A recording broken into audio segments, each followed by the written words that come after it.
Good evening, everyone, and welcome to Nighttime with Maddie, with your host, Matthew Solomon. Hey, everybody, Matthew Solomon here, coach with MatthewSolomon.com.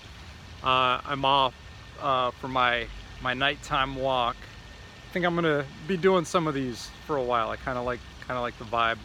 And if you saw my previous video where I was scared, I have found a clearing where nobody's gonna jump out at me, hopefully.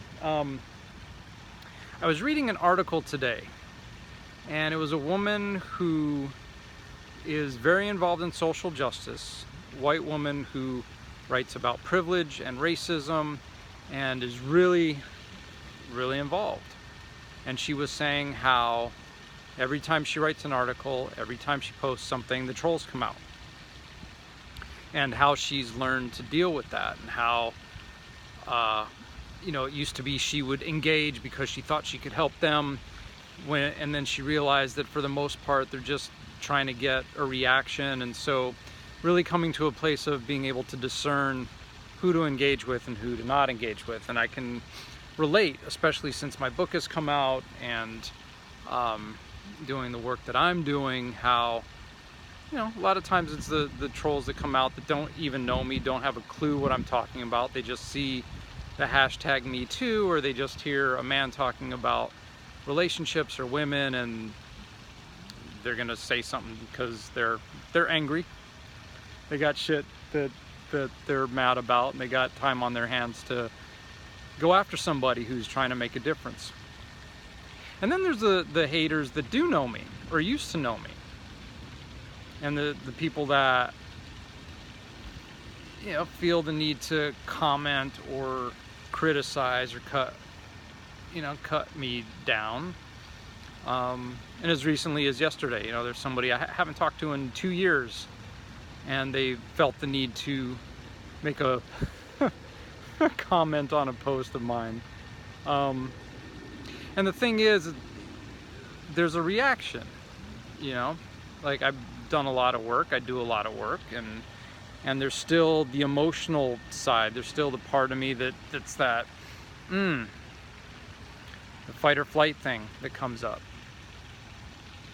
And even there's a friend of mine who wrote a book, who she got like a hard copy of her book in her hands yesterday and was so excited, and she shared it, and somebody had to make a negative comment about it. It's like, on the one hand, it's fucked up, and we can ignore it, or we can lean into it, we can engage, or we can just block them. I do have a certain amount of compassion, because somebody doing that has to have so much anger about something that the healer part of me is like, I wish them well. I don't gotta heal them, I don't have to engage, but I can certainly say,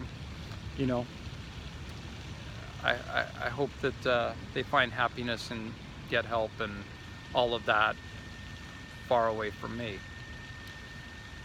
Which got me to thinking, there's those of us that are healers and coaches and guides and all of that. We need to have people in our lives that we can go to when shit gets rough. And I think there's a judgment sometimes, and people think, oh, well, you're supposed to have it handled if you're leading the way, if you're a coach, if you're teaching this stuff. And I'm sure Tony Robbins has his people for when shit goes bad. I'm sure Deepak Chopra, I know Oprah's got Deepak on the hotline. But we all we're past the days of one guru, one guide, one leader who's the end-all be-all. And it's more like, you help me up the mountain, I help you up the mountain, you help somebody else up the mountain, and we're a human chain of healing.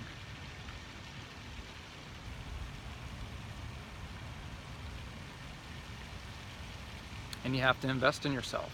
My good friend Stephanie Gilmore, who's an amazing healer, she tells people, she's like, you gotta save up for your healing, save up for your coaching, Save up.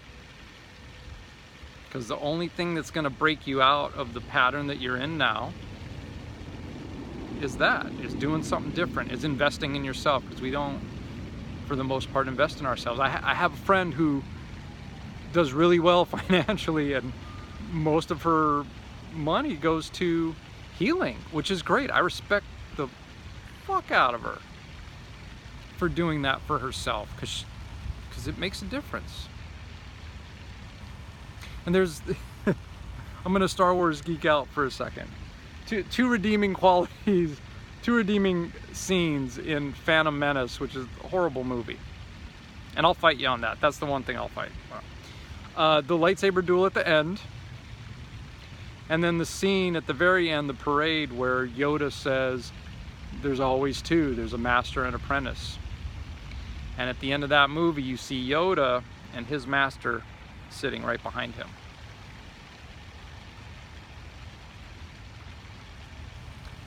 We need support. We benefit from support. So invest in yourself. Take care of yourself. Make sure you have what you need. Thanks for watching.